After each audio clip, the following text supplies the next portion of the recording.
নিজের নির্বাচনী কেন্দ্রের বিভিন্ন বুথে বুথে ঘুরলেন বিষ্ণুপুর লোকসভা কেন্দ্রের তৃণমূল কংগ্রেস প্রার্থী সুজাতা মণ্ডল।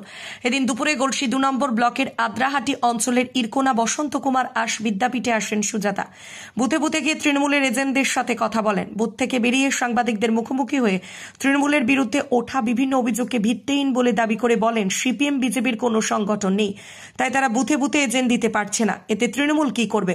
এছাড়াও তিনি সৌমিত্র খাঁকে কটাক্ষ করে বলেন উনি 10 বছর সাংসদ থাকাকালীন একবারও এই এলাকায় আসেননি, ভোট খুব শান্তিপূর্ণ হচ্ছে বলে দাবি করেন তিনি। পাশাপাশি এদিন পূর্ব বর্ধমান জেলা তৃণমূল কংগ্রেসের সাধারণ সম্পাদক শৈলেন হালদার ভোট দিয়ে বেরিয়ে এসে বলেন ভোট দিলাম উন্নয়নের পক্ষে তৃণমূল প্রার্থী সুজাতা মণ্ডলকে।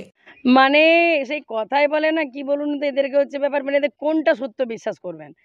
বিজেপি সিপিএম এর সংগঠন নেই, মানুষের সাথে সারা বছর থাকে না, তাই জন্য তারা পোলিং এজেন্ট খুঁজে পাচ্ছে না। এতে তৃণমূল কংগ্রেস কি করবে? অদ্ভুত তো।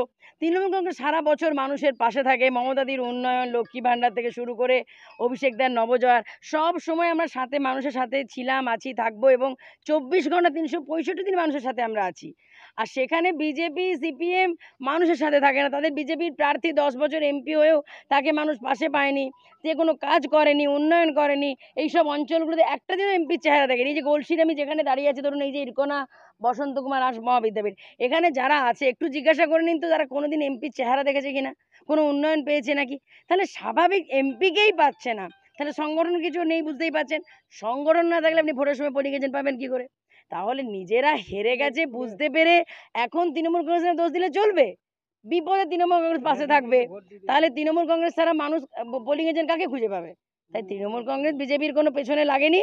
বিজেপি সিপিএম এর সংগঠনের জন্যেই বিজেপি প্রার্থীর বা যিনি বিজেপির বিদায়ী সাংসদ, তিনি মানুষের পাশে থাকেননি, তাই মানুষ দূরে সরে গেছে, এই আর কি। তৃণমূল কংগ্রেস খুব ঠান্ডা মাথায় ভোট করছে, নইলে বিজেপি ভোট করতে পারতো না। তৃণমূল কংগ্রেস যদি বিজেপির অসভ্যতার পথ নিত, তাহলে বিজেপি ভোট করতে পারতো না। আমরা তৃণমূল কংগ্রেস খুব শান্তিপূর্ণভাবে ভোট করছি, আর বিজেপি হেরে গেছে বুঝতে পেরে এসব বিজেপি আর বিজেপির বন্ধু সিপিএম এসব ভুলভাল বলছি, এটা কোনো গুরুত্ব নেই এগুলো। এখনো পর্যন্ত তো কিছুই দেখলাম না, উল্টে তো শুনছি যে বিজেপি মানে নোংরামো অসভ্যতা করার চেষ্টা করছে হেরে গেছে বুঝতে পেরে, তৃণমূলীদের উপর হুমকি ধমকি দিচ্ছে। এখনো পর্যন্ত কোথাও তো শুনলাম না তৃণমূলীরা কোথাও বিজেপি বা সিপিএম এর উপর আক্রমণ করেছে। মানে কি হাস্যকর কথাবার্তা। বিজেপি বুঝে গেছে, বিজেপির প্রার্থী বুঝে গেছে যে ওনাদের হার ঘোষণাটা 4টা জুন শুধু সময়ের অপেক্ষা। তাই হতাশায় ওনারাই নিজেদের দলের দুষ্কৃতীদেরকে দিয়ে নিজেদেরই কর্মীদের মার খাওয়াচ্ছেন, উল্টে বা তৃণমূলীদের গায়ে দোষ চালাচ্ছেন। এসব চক্রান্ত মানুষ বুঝে গেছে, এগুলো কোনো দাম নেই, গুরুত্ব নেই। মানুষের কাছে তৃণমূল কংগ্রেস ছিল, আছে, থাকবে। দেখুন, আমি জ্যোতিষবিদ্যায় পারদর্শী নই, গণবিদ্যাটা আমি ঠিক জানি না।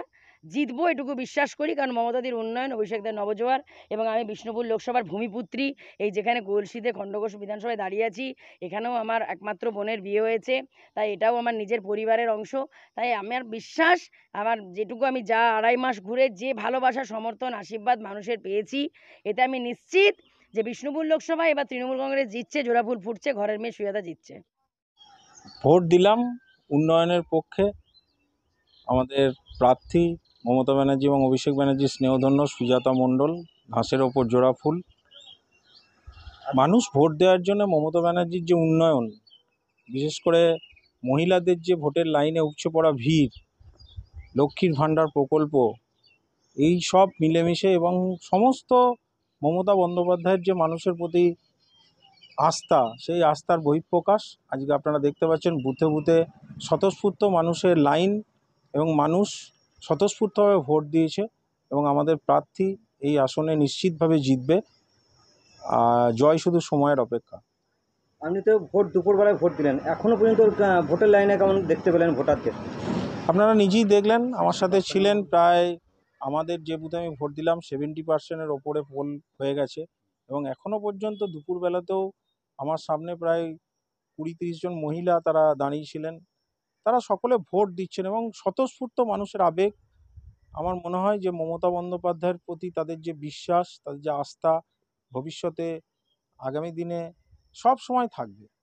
গলসি থেকে পরিতোষ শীলের রিপোর্ট, সোজা কথা নিউজ।